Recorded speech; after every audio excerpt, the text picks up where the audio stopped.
Hello everyone. It's been a while again since I've done another video, but this is worthy of an update. This is my second Polestar 2. This is actually my new daily driver. I've now gone the EV route. This specific one is a 2024 dual motor 2 with the Pilot and Plus packages, and I also have the 20-inch wheels. So I'll take you guys on the outside of the car first.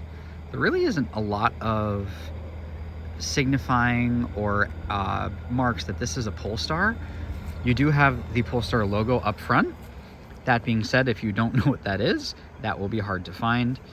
Being on 2024, this does have the new upgraded Smart Zone, I believe is what they're calling it, in the front, body color grille. And then going along the side, this is the only place that you'll see that it says Polestar, along with the battery size, 78 kilowatt hours, and then 310 kilowatts of power. Back up a little bit. I love this car, especially because I love the design.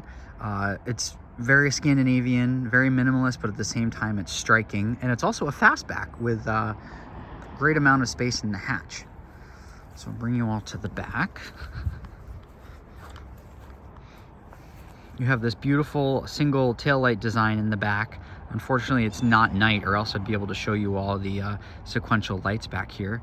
But it looks great. This specific one has the magnesium exterior paint. It's kind of like a snowy, silver, glacier white kind of color. It's definitely not white. When you compare this next to snow, which is the closest thing to the white, it definitely looks very different. So let's go on inside. So, coming on inside, the Polestar brand does obviously have some connections to Volvo. So you will notice some similarities here in the best way possible. We have some similar switchgear on the steering wheel for your pilot assist, as well as your radio controls. This specific car does have the upgraded Napa leather. Specifically, I think it's zinc is what it's called. But either way, I think this is beautiful. I love the black headliner, the black steering wheel that contrast with the nice ventilated Napa leather seats. Ventilated seats are also a great perk in a car of this class. You don't find it that often. The Tesla Model 3 just did add it. So coming into the interior, you have a fully digital display here. Right now, it shows the battery level 76%. 200 miles is the current estimated range, and I'll talk a little bit about the battery size, charging, and all of that in a bit. Here you have the infotainment.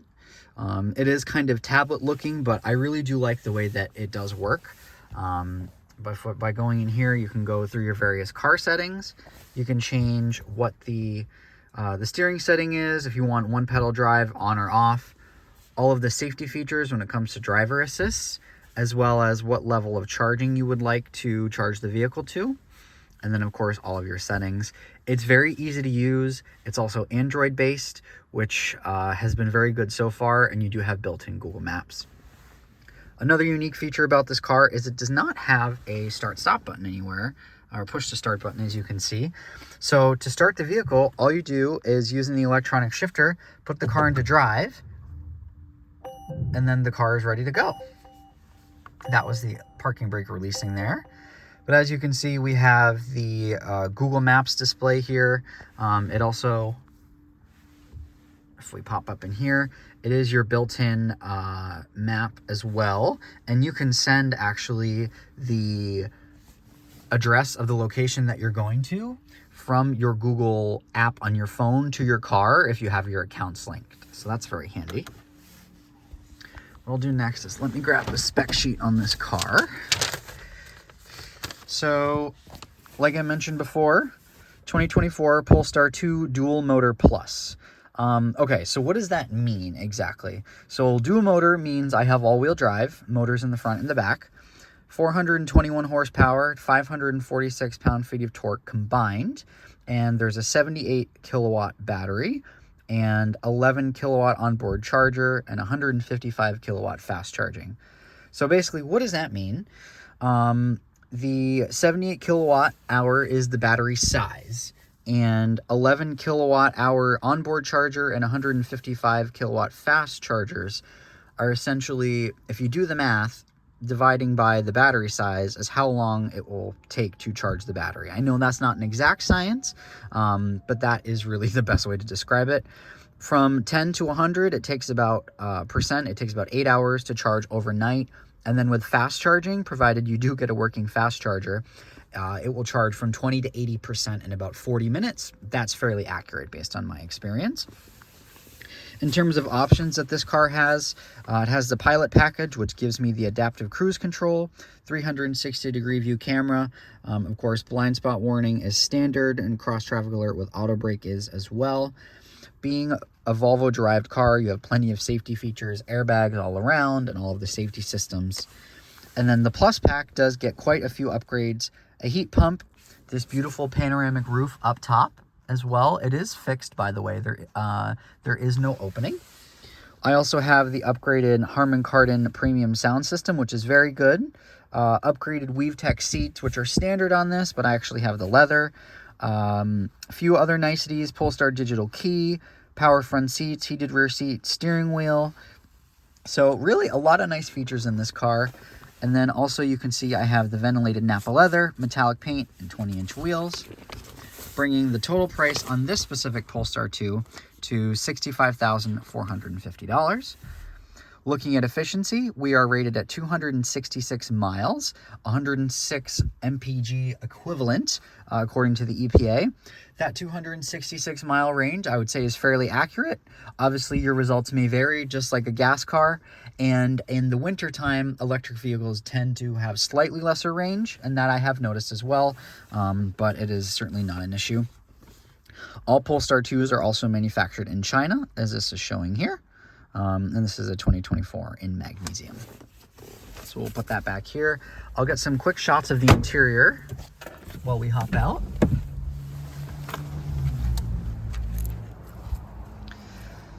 So there's that beautiful leather interior. Again, I love the black and the contrast. I think it's just great.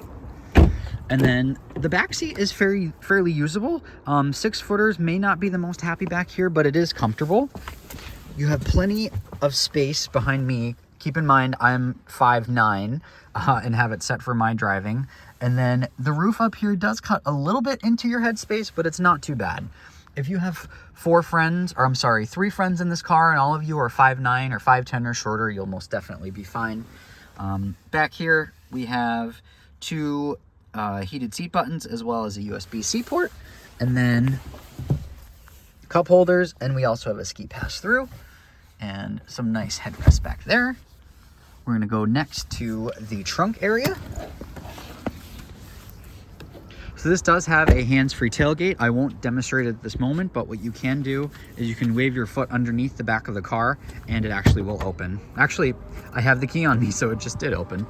One of my favorite features about this car is that it is a liftback. It is not a sedan like the Tesla Model 3. It is a dedicated hatchback. So in terms of practicality, you really can't beat it.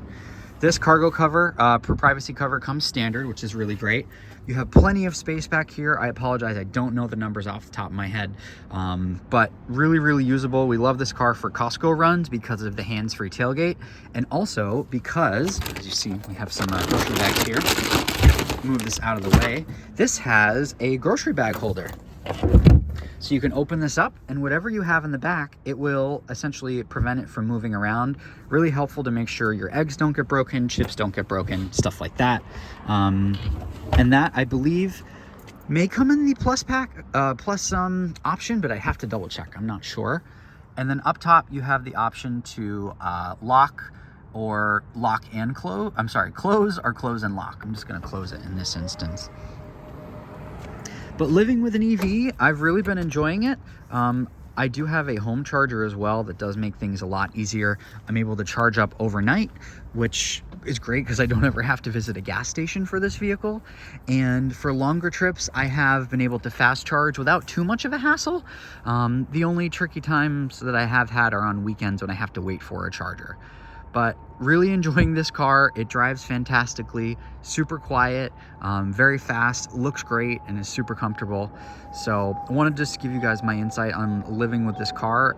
and hopefully I'll have some more videos to come.